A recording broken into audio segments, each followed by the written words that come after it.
چې ځواني رااله مرزا غلام احمد قادیانی هغه ډاکو، غلام احمد قادیانی هغه بدماشو، د هغه اوارو، د هغه لوپرو چې د خپل مور پلار محفوظ نه دی پاتې شوی پر دې خلکو لري کا. تاسو وګورئ د قادیانی حالاتو کې لیکي قادیانی خپل پلار ولېګو ولار شبچې زما پنشن پیسې راوړه 200 روپۍ پنشن وسمره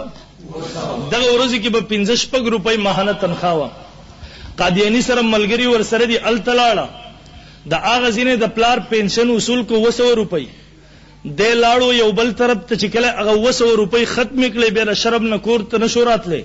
بیا سیالکوټ تراغه په 1840 کې په سیالکوټ کې د ملازمت اختیار کو او محترم په دغه وخت کې د ملازمت په دې دوران کې د انګريز افسرانو سره رابطه شروع شو. په دې وخت کې محترمو د انګريز د عیسائی پادریانو سره د انګريزانو سره د تفصیلی میټینګونو نشستونه شروع شو. انګريزانو د ذهن کې یو خبر اور واچول ول ته ملازمت مکوا ته نوکری مکوا تا ته 15 روپۍ دلته ماهانه ملاويږي تا ته کور به 15 لک روپۍ راځي ته کور تلار شدت یو پریزه حواله کا ول طالب موږ د مسلمانانو مذهبي قیادت درکو تا به موږ د مسلمانانو مذهبي قائد جوړو خو ها دومره وکا چې ته قادیان تلاړ شه الته اوسېګا د مسلمانانو کوم نظریه د جهاد متعلق جوړه شوې ده دا نظریه ختمه کا. د مسلمانانو ذهنونو کې دا ور واچو چې جهاد منسوخ شوی دی جهاد د هغه زمانه سره تعلق ساتو وس جهاد نشته. قادیانی دلته کې ناستو وس قادیانی خو خوب لیدل هو چې ماته مذهبي قیادت مذهبي رهنمایي ملاويږي زبم مذهبي لیډر شم مذهبي قائد بشم د مسلمانانو د قیادت باغ دور به ما سره د الله ماجبه نظام دی. دغه وخت کې مرزا غلام احمد قادیانی ملعون باندې مرض راغی مرض پر سر راغی د ماخولیا د طب کتابونو کې لیکلي دي ماخولیا کم مرض دی دا هغه مرض دی چې کله زیات شي به انسان داوا کوي ز غیب دان یم د غیب دانی داوی شروع کی صداوی شروع کی دی وای زره غیب خبرونه پیژنم کله کله د داوا شروع کی ماته د الله تر طرف نه الهام کیږي کله کله د داوا کیره ماته د الله تر طرف نه پلان کې وحی راځي او کله کله د داوا شروع کی د داوا کی یره زخ النبی ما کله کله د داوا کی د طب کتابونو لیکل دي یره زخ فرشته ما کله کله د داوا کی یره زخ الله یما د برای راس هغه حد ته ورسیږي او به یې دقه شوی دا د 1840 نه لس کال وروسته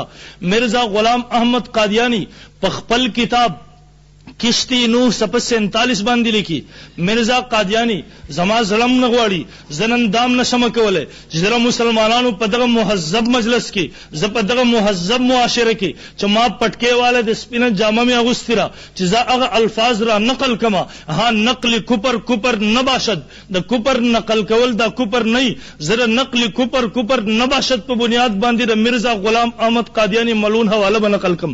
مرزا غلام احمد قادیانی ملعون په خپل دغه بیماری کې د حد ته ورسېرو چې په خپل دغه کتاب کشتی نو 47 کې لیکي دی وای الله رب العزت زما سره هم بستر شو نعوذ بالله الله زما سره سملاستو الله زما سره د خپل رجولیت اظهار وکړو نعوذ بالله زما سره بدکاری وکړه زنا وکړه دا غینه زه حامله شوم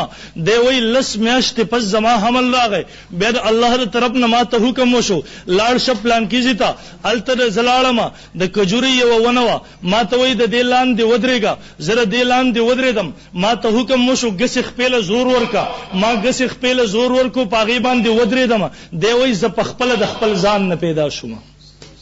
ز په خپل د خپل ځان نه پیدا دسی سلیم نبی کې دی شي. مرزا غلام احمد قادیانی هغه انسان دی د دعوه وکړه دوی ولکن رسول الله وخاتم النبیین نبی علیہ الصلوۃ والسلام ز خاتم النبیین منما یاره تسنگ نبی علیہ السلام خاتم النبیین منی دی وای د خاتم النبیین مطلب دا دی خاتم په معنا د مہر سره دی څه په معنا سره دی خاتم مہر ته ویل کی مخ کې دا مہر د الله سره چې پچا به جوړ لګاو هغه به تشریعی نبی جوړېدو